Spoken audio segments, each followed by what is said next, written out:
And federal authorities are looking for the person who shot an osprey in southeastern New Mexico. The bird, which at one point was listed as endangered, was a regular visitor to one Carlsbad neighborhood.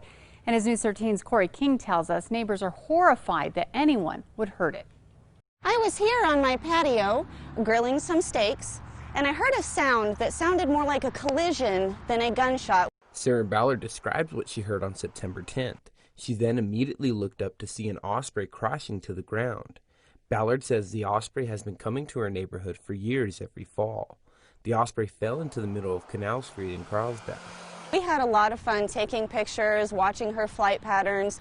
There were times that we would watch her through binoculars after leaving her perch and coming back with a fish. Ballard and another neighbor quickly ran out into the street and saw the bird had been shot and wrapped it in a blanket. They rushed the bird to the Desert Willow Wildlife Rehabilitation Center, where they attempted to save its life.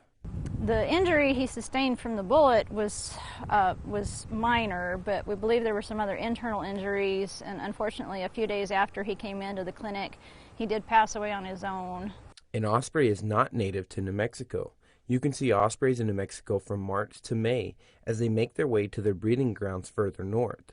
The birds pass through New Mexico again in the fall, as early as mid-August and late as December as they fly back home. Federal wildlife officials are investigating who might have shot the osprey. We just don't see these guys that commonly. They're a really unique species for a raptor. They're the only fish-eating bird that we have that specifically hunts fish. Corey King, KRQE News 13. Sarah Ballard and her neighbors did not see anybody actually fire the shot. If the shooter's caught, they could face up to 6 months in jail and a $15,000 fine. Well, the osprey is no longer endangered. It is still a migratory bird, so it is a federal crime to kill it.